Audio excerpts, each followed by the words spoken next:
Thank you, and welcome to the show, life coach Christopher North. Thank you. Welcome for Thank you for joining us. Yeah, thanks for having me. Yeah, definitely. So we're going to be talking today about really just how to step into being the best version of ourselves. So you're really good at calling bullshit, and you definitely do me, and I appreciate it very much because I really like those kind of tough messages, and they're tough love, and they're part of our growth. Like, they're really a big part of our growth. So they are. Yeah, so a while back, you and I spoke a lot about the business projects that I was working on at the time, and you really helped me, by calling me out on integrity. And yeah. I had a certain perception of what integrity was. So what is the misconception of what people think integrity is, and what is it actually? Yeah, it's a great question. It's actually, if I remember right, you were late to a call. Was that right? I was 1 minute late, but the point was that I scheduled the call. That was the point. Yeah. Yeah. How many times have you been late since that call?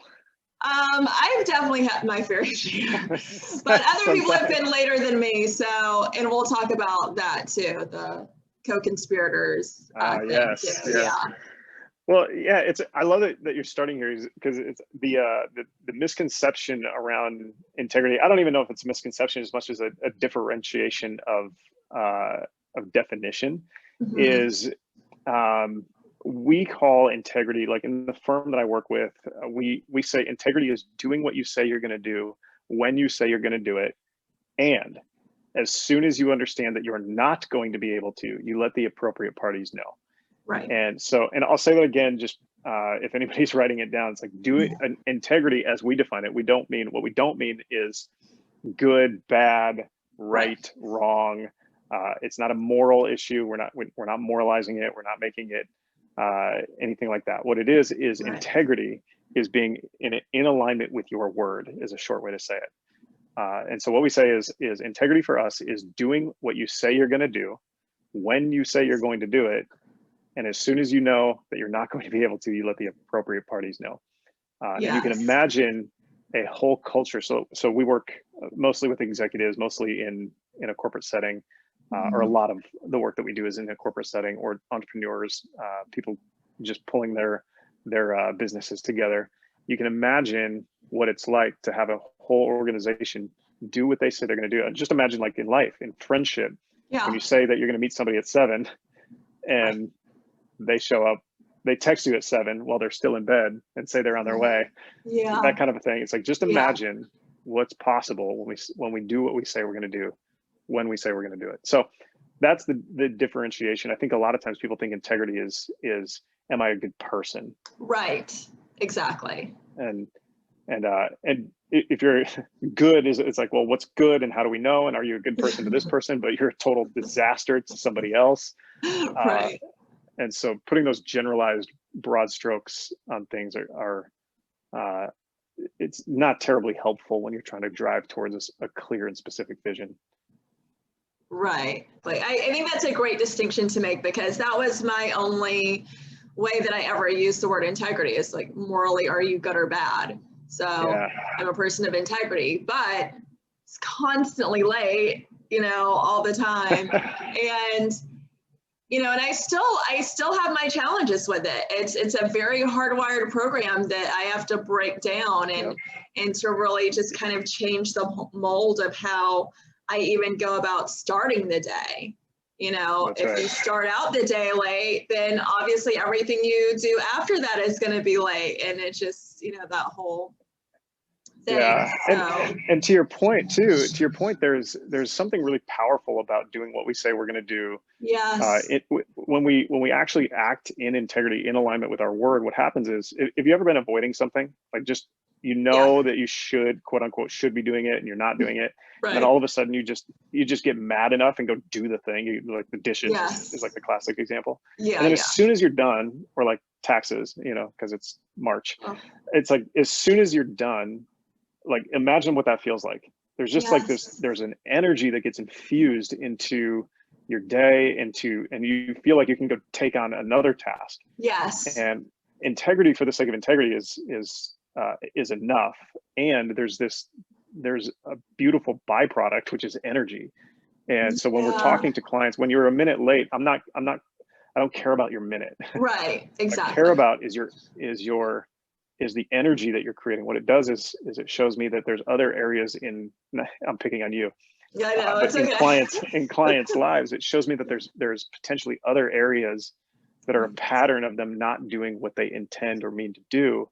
Yes. That just become very draining on their energy. And when you're talking to somebody about creating and then sustaining action towards a really beautiful vision, energy is going to be necessary to do that. Yes, right. And integrity is going to be necessary for that energy. So that's to peek a little further behind the curtain of why we care about integrity so much, which is, I love that it's the first question, by the way. Yeah. Why we care about it so much is that everything hinges on it. It really, really pulls our best out when we do what we say we're going to do. So yeah, thanks for putting that one first. No, absolutely, because that was the first one that you ever said to me, and it always stuck with me. And I realized how many other areas of my life that it touched. You know, sometimes we want to think of something as like this one isolated thing, but it's not an isolated thing. So I'm gonna, not to deviate too much because I still feel like it's still in alignment, but one of the things that happened, so after our first conversation, I told my friend what you said, because I had my little notebook out and I was like taking notes, and she says, "What do you mean?" She's like, you're always on time." She's like, "I'm the one that's late." And I'm like, "No, you're just later than I am." And that was the reason why she didn't realize that I was late. I was still, and again, it's not about the minute or the 5 minute. It's not about that. It's about just being in alignment with what you say that you're going to do. So why not just a little bit talk to us about co-conspirators of mediocrity? Because I really love that you use that term, because yeah, certain people just don't realize it, because if you guys are both doing the same thing, you don't really realize it. Yeah, and this is, I think that there's the quote I think that you're referring to is, I say most of what we call friendship is just co-conspiracy for our own mediocrity. Yes. And it's meant to sting a little, and the reason is because I won't call you on your stuff, right? Because that'll make you uncomfortable, and that creates a system where then by you do not call me on my stuff, because that will make both of us uncomfortable. Right. And so then we live in a system, whether it's a system in a family or a system in a friendship or a system in an organization or work or whatever it is, where we do not call each other on our stuff, so we can get away with, quote unquote, get away with more of being out of alignment with our integrity. Yeah. And because we make it really uncomfortable to, like, imagine if, has anybody ever before or after called you on being 1 minute late? Anybody else ever done that? No, of course not. Yeah, why not? Right. It's uncomfortable. Yeah, exactly. And you go, "Oh, I'm so sorry I'm late." And what does somebody say almost immediately? "Oh, it's okay." That's okay. Yeah, totally okay. Right. And what they've said is, and they don't realize this necessarily, is what they've said is, it's totally okay. I'm gonna abide by this ecosystem where it's totally okay for you not to be a person of your word. Yeah. Oh, that's so. And there's a lot of benefits there. There's a lot of payoffs there. And because what that means is now we get to both exist in this ecosystem of, if I'm a few minutes late, then that's fine. And we're talking to me. That's right. And we're not, and it's interesting. We're talking about being late, and everybody's like, who cares? And I don't disagree. Right. It's pointing to a bigger reality, because then it's like, to use another classic example, is we're talking about, like, we stand in, I think I may have said this to you. It's like we have a whole bank account, so to speak, of not doing what we say we're going to do. It's a negative bank account, which becomes really problematic when we then say, I'm going to start this business. And your brain goes, probably not. Right. Or I'm going to accomplish this impossible task that's going to really benefit a lot of people, or I'm going to volunteer, or I'm going to whatever, or you stand at an altar and you say, I do. And your brain goes, maybe. Right. And so we're not talking about being 5 minutes late. And I don't want to get too heavy with it, but at the same time, we have a whole culture most of the time where we do not invite people to hold a space for our own integrity. And as a result, we have rampant misalignment of our word, and depleting energy and depression. And there's all kinds of things that come out of this that are so tied in that we don't have near the time to go into today. But there's so much that happens in a moment where somebody says 1 minute late is not okay, because it means that you said you're going to do something. I want to care enough about you to actually hold a space for you to give an account for yourself. I'm not holding you accountable. That's not what we do. I'm going to give a space for you to hold yourself accountable to what you said, so that every time that you go and say, I do, and you stand at an altar, and every time that you say, I'm going to start that business, and I'm going to volunteer in these places, I'm going to move to that city, whatever it is that people say they want to do, there's a system and a bank account, so to speak, of yeses, and your brain just goes, okay, let's get to work. And what we don't have is a society and a culture that does that very well, which is job security for me. But nonetheless, what we want to do is begin to create whole cultures, not where we shame each other, but where we hold a space for one another to get curious around where we might be missing it. The other thing we'll say about integrity is it's not a switch. It's not an on, off, yes, no. It is a dial that you're always going to be turning the volume up on. I like that. And which I say that just because it can help remove any shame that might be creeping in. As people are listening to this, we go like, no, that's not the point. The point is you will always have a volume knob, if you will, of integrity. And what we want to do is constantly be holding a space for people, be turning up their own volume on their own integrity. So yeah, I love that, because I even have a thing too where I was having a conversation just last week with a friend, and he was talking about he's a personal trainer, and he was saying how he has this one client that's always late, and he and I had an appointment for later to meet up, and because I'm helping him with something, and they were like maybe 25 minutes late this time, and he got really, really frustrated. And so, it's just kind of recognizing, he has like a need for certainty. He has a need for stability. He has a need for accountability. And one of the things that I said is that I actually don't even really like confirmations per se, especially like with friends, because to me, I don't know how many times I have to say something for you to actually just believe that that's the thing, and that's the thing that we're both holding ourselves accountable to do. It's kind of like this way of saying, like, so that thing that you said, did you actually mean it, or are we not meaning that anymore? You know what I mean? I don't like confirmation. I feel like there's a certain level of distrust that comes with a confirmation in a way. Yeah, well, and there's a gray area when you're living in a space with people that where integrity is not, where high levels of integrity are not the vision. And so because it becomes a real gray area. Oftentimes when we first onboard a new client, I'll say there's a contract that people sign and says, I'm committed to keeping 100% of my commitments. And I'll say, what level, as your coach, what level of, like, what percentage of your commitments would you like me to hold you to?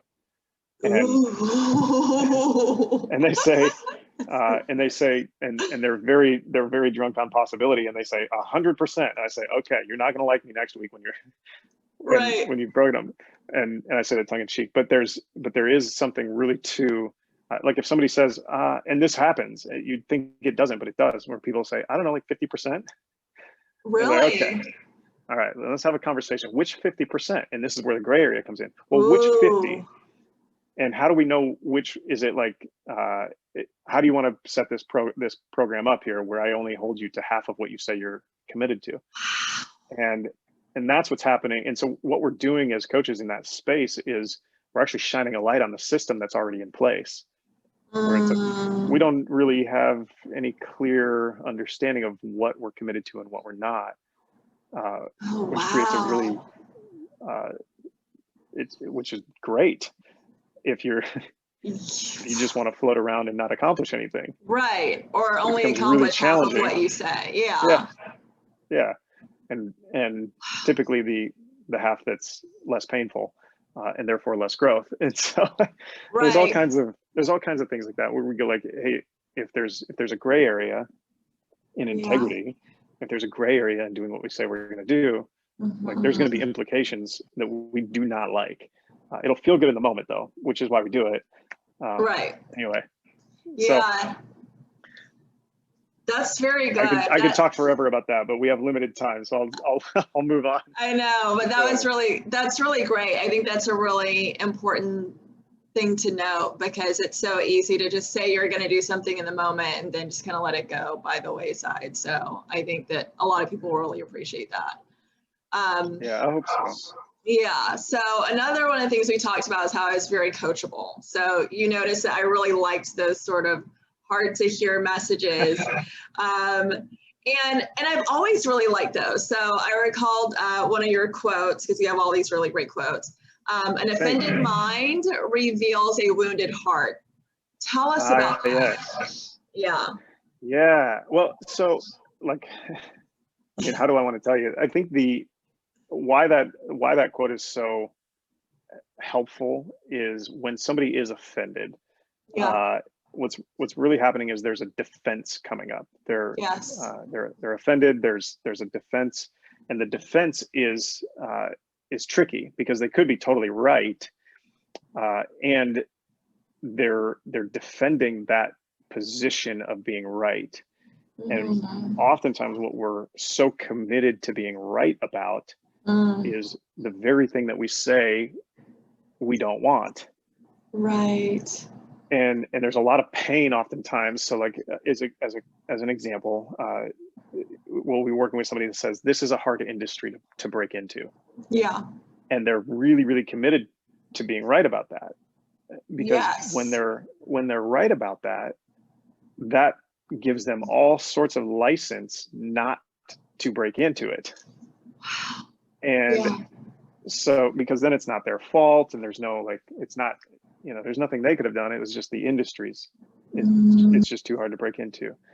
And so oftentimes I'll ask somebody, and this is, I haven't figured out a better way to do this yet, but I'll say, are you willing to be wrong about that? And of course the answer is yes. And then subconsciously is like 100% I'm not. Right. And so maybe I could find a better way to ask that question. But most of the time when somebody's offended, there's a lot of pain there. There's a lot of wounding. There's a lot of disappointment. There's a lot of past experience that's valid and legitimately painful.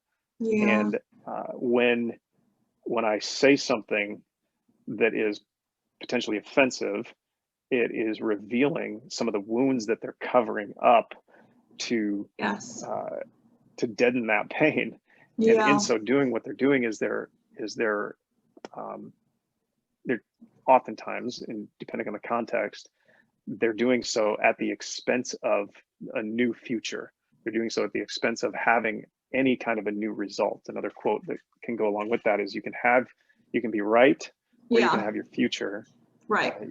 You can have your story about something. This is a hard industry to break into, or you can have a new future, but you can't have both. And so that's oftentimes like when I say that, when somebody's offended, there's a lot of compassion for me when I talk to somebody, because I say oftentimes I will intentionally say or offensive things or potentially ask offensive questions. Even when I ask about somebody being a minute late. It can be offensive to be like, I'm just a minute late. It's like, and what do you think that says or can point to about something else. Another when somebody is late, when somebody does break their word to themselves or others, when somebody's breaking a commitment, we'll often say a broken commitment is a cry for help. Yes. And it's like, I took on too much is another one. Like what happens oftentimes when I'm working with teams and executives, they'll make all these commitments and then they'll do a percentage of them. They won't get to all of them. And I say, okay, that is a cry for help. Yes. If that is a cry for help, what is it a cry for help for? And they go, Chris, I'm way overworked. I'm stressed. Yeah. I'm afraid that this conversation that I committed to have is going to blow up in my face. Oh, wow. I'm afraid that there's all kinds of wounding there, right. that they're trying to protect from. So that's a loaded quote for sure. We can talk a lot about it, I'm sure. I know, but it's really profound though, because in my healing arts community, we kind of have these sort of conversations about more like spiritual partnership and really being able to tell people the truth. And it's hard and it's inconvenient, and it gets, a lot of times I feel like we throw out the word judgment a little bit too much. It's just like, sometimes it's just, I have a quote that says, sometimes that which we call judgment is just inconvenient accountability. And because I really like those stingy quotes too, because it really holds you accountable, because we're meant to be honest with each other, even when it's uncomfortable. And that, because like you said, that's where the growth is. So yeah, I think that's really good.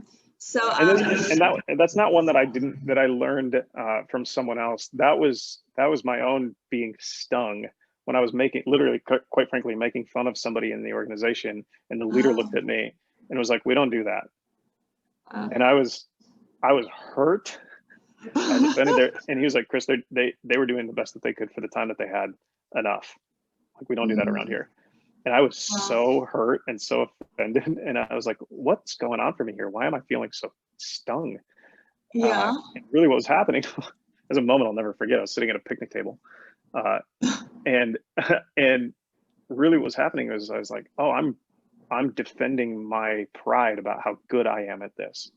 The project that we were working on at the time. And I'm defending myself, like, because I'm really insecure as I'm joining this new team, this new project. And so there was a lot of wounding there from me being insecure in the past and having failures in the past. And so that's where that came from. I was like, I am so offended. And I'm like, why am I so offended? What's happening? Right. And I wish I had the bandwidth to ask myself that question at the time, but luckily my coach asked me that question instead. Okay. Like, what are you so offended at? I'm like, I don't know. If you did know, what might an answer be? And then it went from there. It was really, really helpful. So yeah. Anyway, so it wasn't just a stingy quote that I hadn't been stung by myself. Yeah, but that's how we learn, and I feel like that's a good way how we can teach other people, is when we can relate to, like, I know this is uncomfortable, but if we're not a little uncomfortable, how are you growing? Like, because we're not, you know what I mean? Yep. Yeah, so that's a great point. Yeah, so all right, so you have another quote. I pulled a lot from your quotes because I really get a lot out of them. So I like this quote: "You can be cynical or you can be hopeful, but you can't be both." And it reminded me of a recent podcast taping that I did that hasn't aired yet. And we've kind of like touched a little bit on it, but it was about imposter syndrome, about how, like, a lot of times we think that when something happens, it's good for us, that it was luck. How does being cynical and hopeful show us about, like, where we are, like, at that point in our lives? Yeah, that's a great question. And I wish I could, I may have packaged that in quote form, but that came from one of my mentors, who I think I tagged in the post. Okay. And we talk a lot about that around the companies, and even just recently I was on a training for an organization, and they were acting, and they were really literally just calling themselves up and being like, yeah, we're really cynical about this. And what we got to is, like, what they're doing in the world is so profound and so important to the future, specifically of kids. I go, like, guys, the stakes are too high for your cynicism. And if we, because, and quite frankly, it was going like, this isn't going to work. This is just, we've all heard this before. There's nothing new, and that's okay. I'm not here to teach something totally new and profound. What we're here is to put action to that which we already know.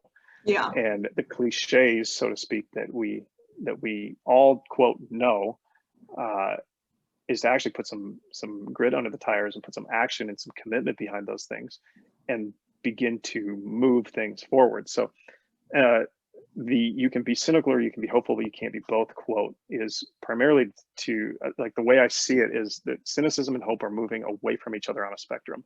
Yes. And the more cynical you get, you're positioning yourself to be right about it not being hopeful, that there is no hope, and vice versa. Can you repeat that? I want to make sure I really got that, because I was getting it, and I want to make sure everybody else gets it too. Yeah. It's that cynicism and hope are moving away from each other on a spectrum. Yeah. And the further that you get towards cynicism, the more committed you are to being right that there is no hope. No. Wow. And vice versa. The good news is, as soon as we make a hard stop choice to move in the opposite direction, if we can move towards hope, now we might not always be right. And it's like, it might not be possible, whatever you want to say, and not on account of my cynicism, because cynicism guarantees a demise. It guarantees that it will not work. It has to be right. Wow. Whereas hope will do everything in its power to move things forward. It will always move in a positive, if you want to say that, in a way of creation rather than restriction. And so when we move towards hope, when we choose hope and we're moving towards hope, then cynicism begins to melt away, because we can't afford cynicism because there's too much riding on what we're doing. And so some more things about that are, if we want to push further onto it, is you can be really, really hopeful in one area of your life, right? Like work, work's going well, the company's growing, and really, really cynical about your dating life, as an example. Right. Or vice versa. You can be really hopeful about where culture is headed in terms of politics and diversity and inclusion. We can be really, really hopeful about these things, or we can be really, really cynical about them. Yeah. And here's the thing is and this is where it gets dangerous. We can prove ourselves absolutely right in each way that we choose. And one of those is going to lead towards further good. And one of them is going to lead towards restricted good. Yeah. And so it's really important, in my opinion, that we get really honest with ourselves on where we are being cynical and where we're committed to being right about things not changing, or things not going right, or people being the way that they are and people can't change and all that. So so we can be really hopeful and really cynical at the same time about different topics. But as soon as we choose a topic, there is a choice. So more and more, I call myself a recovering cynic, and like I would rather live in hope and be wrong than live in cynicism and be right. Yeah. And that's all I've got to say about that. All right. Just kidding. I have one more thing to say about it. Okay. Cynical people are passionate. Cynical people are passionate people who got hurt. Yes. And because you rarely find a cynical child. Right. That person got hurt. Yeah. That person hoped, and that hope was dashed for whatever reason. And the antidote to that pain is often cynicism. And so I would show me a passionate person, I'll show you a cynical person. It's just, sometimes that's just the way it goes. And what we want to do is have a passionate person who's full of hope will change the world. Yes. Oh my gosh, that was really good. That actually almost made me like teary-eyed, like, because I've seen that so much of people that even just in relationships that I've had too, like whether it was a friend or, you know, romantic partner, of just them being so hopeful, but so cynical at the same time of, well, I hope it works out, but you know, they're only hiring this kind of person and this, and you're right. It's so much passion in their voice and in their being when they're saying this. Yeah, and it's tempering potential pain. Yeah. And and I get it. But it's expensive. Yeah, it's very expensive. Absolutely. So, well, I'm being mindful of time. So I do want to touch a little bit on no one is coming to rescue you. And that freaks a lot of people out. And for me, it doesn't, but what's a positive, how can I say this? Why does it freak people out so much, and how can people like reframe it in a way that actually makes them feel empowered? Yeah, well, I'm with them. It freaks me out too. Because what it does is it shows us that there is that if something is going to change, and oftentimes we're in positions that we're very desiring of change, and so much of our world and our culture is predicated on helping one another, naturally so, and I love that. And from time to time, it can become a codependent situation where, and not even with an individual, but going like, this is something that I want somebody else to do. I want somebody else to come in and save the day. I want somebody else to come in and pay the bills. I want somebody else to come in and create a way for me. And and so do I, trust me. Like that's way easier. Ideally, I don't mind people opening doors for me at all. And there is such a gift in understanding that at any point in time we can say, if no one's coming to the rescue, what would I do? Who would I turn myself into? How would I grow? And we've seen this for millennia. It's like, watch somebody. Single moms are my favorite at this. They are unstoppable. I have a reverence for single mothers. That is so. There's something about that, and what's happening is I'm going like, oh, this is somebody who they understood that it's on them. And they rose to it, and there is a power there that deserves reverence. And what's beautiful about the quote of "no one is coming to the rescue," it doesn't mean that no one's coming to the rescue, by the way. It's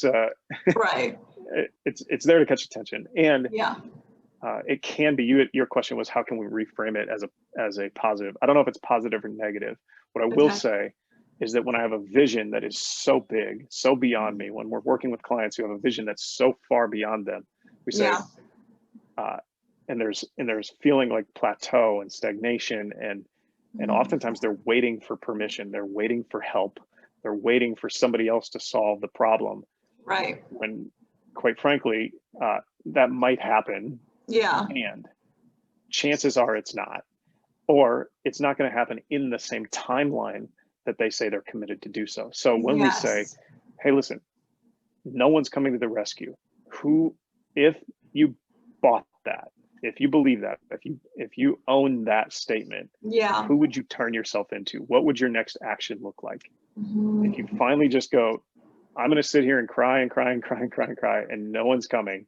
Okay, now it's time to get into action. Now what? So it doesn't mean no one's coming. It just means that if no one's coming, I want to have that as a tool to get some grit under my tires, so to speak, and move some things forward, and take full ownership of the power that I have in me to move. Yes, I love that. Because I feel like for me, I mean, as an only child, I'll speak from my own personal experience as an only child. One of the things I say about only children is that our social skills can be a little bit lacking, which growing up, they definitely were. I was extremely, extremely painfully shy. But our survival skills are extremely strong because we don't always have, and I'm also an only child raised by an only child. So there's a certain kind of resourcefulness and resilience that you sort of build up when you don't have this huge community of siblings or, you know, cousins to pull from. You actually, you know, step into, you know, your greatness that way. And it doesn't mean that you don't accept help when it's offered. I mean, help is help. That's right. If you have it, you give it. If you need it, you take it. But it does develop a certain sense of self-reliance that is extremely, I have found to be extremely empowering for me. That's exactly right. And you hit the word. It's meant to be empowering. Yeah. And that's why I love the quote, is going, okay, if no one's coming to my rescue, that means this is on me. And then that becomes really, really good news. Yeah. Because that means I can do something about it. Yeah, definitely. So we'll move a little bit into now how people can really start to improve themselves, you know, take all this wealth of information plus other information they've gathered along the way. One of your quotes reads that you say that your options are to run, renegotiate, or rise. So starting with run, because that's one of the ones that a lot of people go to first. But tell us how people, well, for one, cannot even realize what's happening in the moment, you know, that they decide to run, and then we'll go from there into, like, you know, so the others.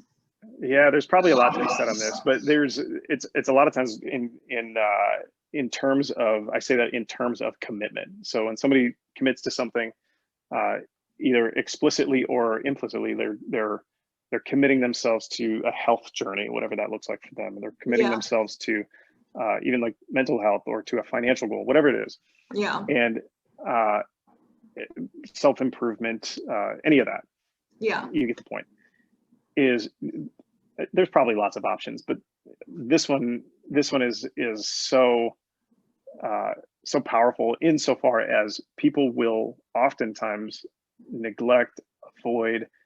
That's the run. They'll neglect something, they'll avoid something, they'll quote know something but then not do anything about it. They'll have insight without having action attached to it. Yes. And they'll live like that for years. And I run into a lot of people that say, well, I already know that. It's like, okay, cool. And your life hasn't changed. Your business hasn't grown. You're like, it's like, oh yeah. I've heard that.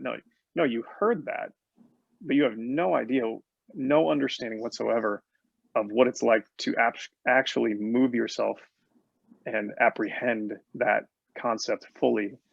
And by the way, me too. And so yeah, me too, absolutely.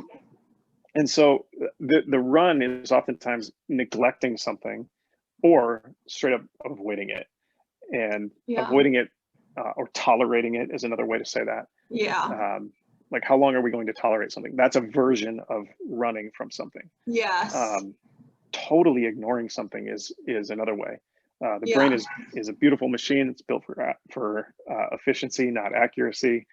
And it will absolutely trick you out of action if that action has anything to do with anything perceived as uncomfortable.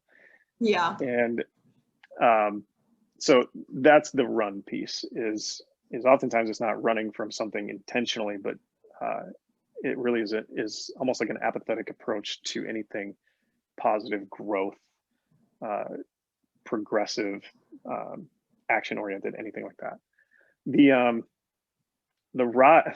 renegotiate piece is interesting. Yeah. Lots of people will come onto a call when they're new clients, and they will have broken a commitment. And I'll go like, what happened? And not like shamefully, but like curiously. What just happened? Like, there's the system broke down. We want to go back and we want to watch the gameplay footage or whatever it is and be like, what went wrong here? Yes. And how can we solve for it?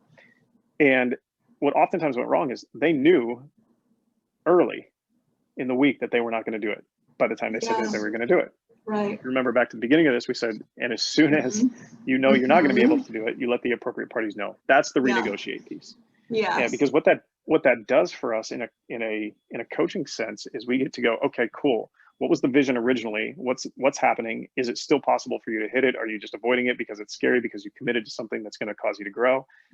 Hold a space for that, and then go, okay, if we're going to renegotiate it, then the renegotiation is not a letting off the hook.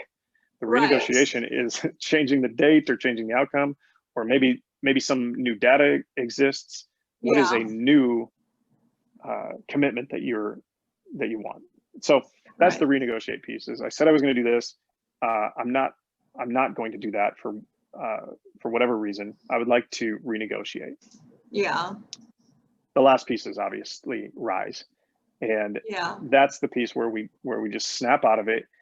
We put everything else aside and we just fight till the bitter end, and we finish that thing, even if we don't want to do it, especially if we don't want to do it.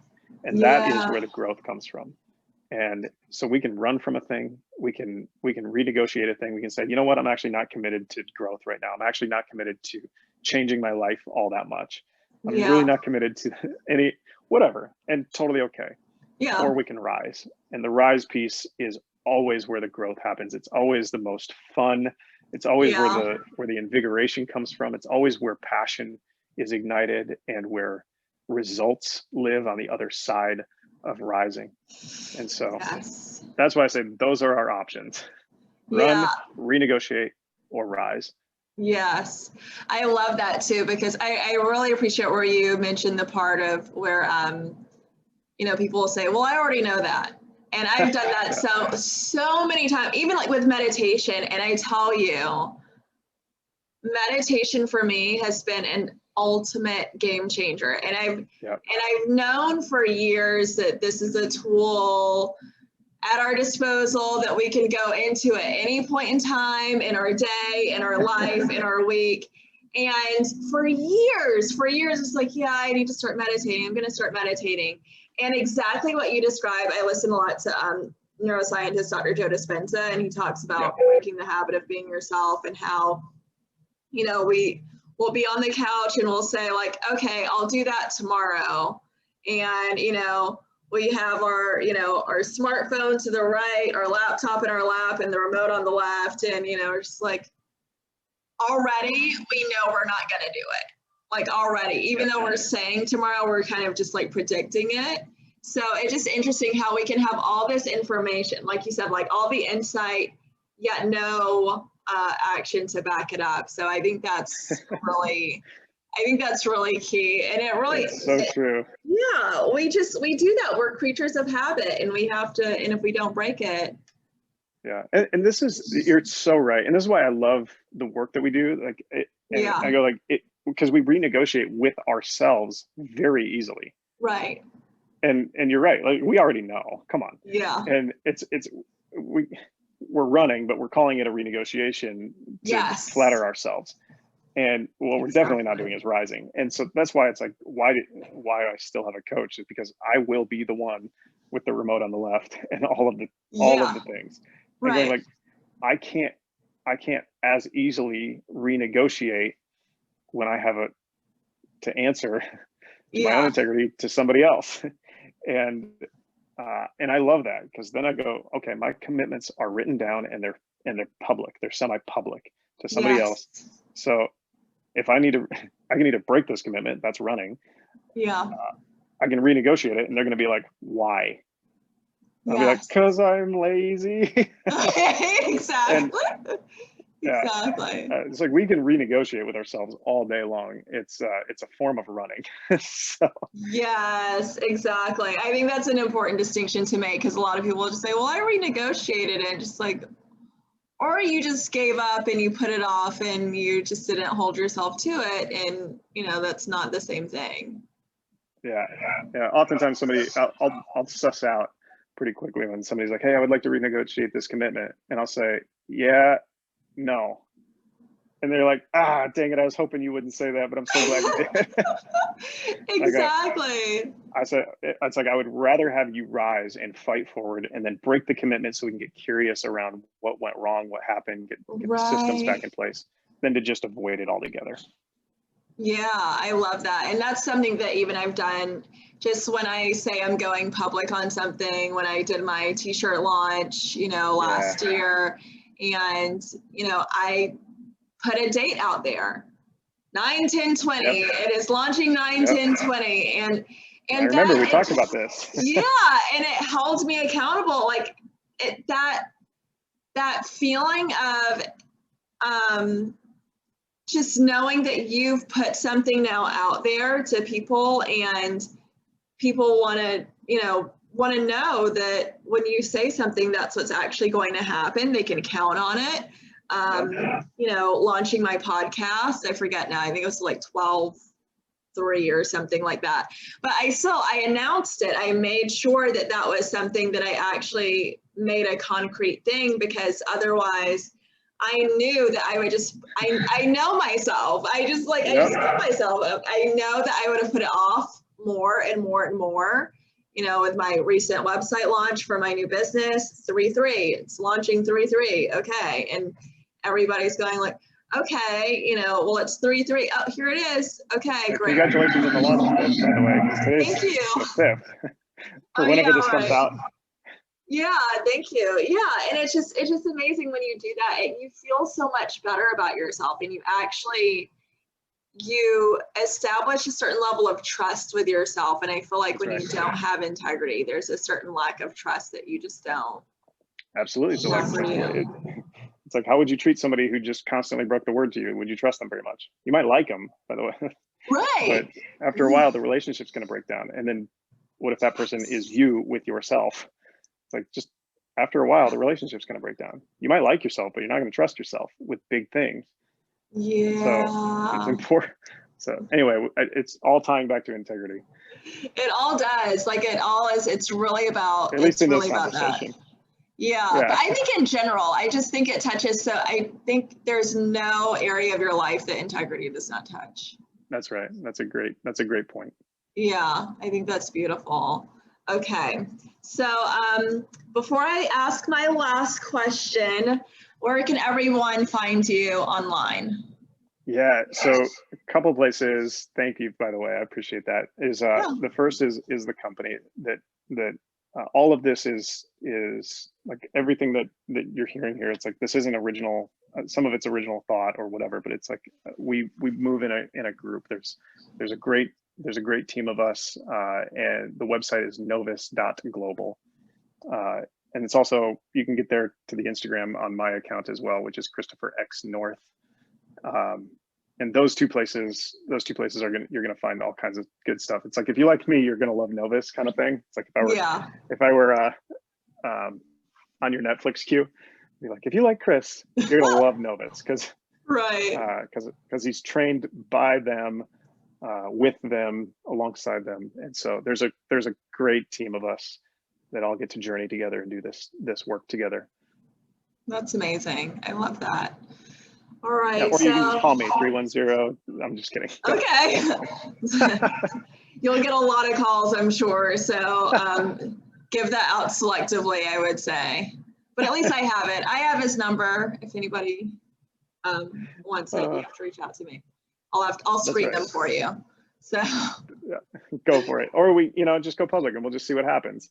Okay, go for it. Okay, so for my final question of the day, what keeps you inspired? Oh, I forgot that this question is possible. It comes at me every once in a while. It's like, what inspires you? Because I'm a filmmaker as well. It's like, what inspires you? I'm like, I always just go, I don't know. Then I think of a great answer later. I have to say though that there's two major things that inspire me, and I'm going to talk about three of them anyway. So the two are always going to be my clients. They are, I champion them so much. They are crazy in good ways. They're so fun. They are so incredible. The things that they accomplish, the what they go through towards growing, what they're accomplishing, what they're and by the way, what they're not accomplishing, but what they're going for anyway. And it's like I love watching them succeed, but just as much I love watching them fail in the midst of a worthy pursuit. And yes. They are the things that they get to be up to and that they're pushing for that are impossible odds. Yeah. That is what's crazy inspiring. The other is more internally. It's the coaches in the firm that I work with, the team that I get to represent is a privilege and an honor. They are unbelievable. They're some of the brightest, some of the funniest, some of the best people I've ever known. Nice. So they are inspiration is just constant with that team of people in that company. And then the third is results. Results motivate me like none other. I love the when the stakes are high. And when I say that, I mean like there's people who are doing things that will matter to people that I will never meet. There's people that clients that I have, or people that are going to listen to this. This work can go out and create something that I'll never know about, and that gets me really excited. And maybe I'll get a glimpse of it in 10 years from now, where somebody says, you know, we listened to this thing, because of that we took action on this, that opened up these doors, and we traced it back, and it was like, yeah, that podcast changed not only my experience, but what I created for other people has totally changed their experience. That motivates me. That inspires me. So those three things really keep me moving. I love that. That's beautiful. This has been so good. I'm so glad that you were able to take time out of your schedule to like sit and talk with me and share with my community. I'm so excited, and I appreciate it. Thank you. It was so good to reconnect and hear what you're up to and create everything. You and I both have just been very full schedules, so I was really happy that we got this pulled together. Yeah, I am too. I know. It's just like but even as crazy as your schedule was, you still like were able to come in and chat. So I'm really grateful for that. That's been great. I love it. Anytime I get to talk about this stuff, I'm very passionate and I love it so much. So my hope is that it was useful and beneficial and helpful, and maybe I'll get to meet some of your people that hear this down the road. Definitely. Yeah, what a gift. Thank you. I appreciate you. Thank you so much. So guys, make sure you check out Christopher online, and until next time, you guys, stay tuned, and as always, stay inspired.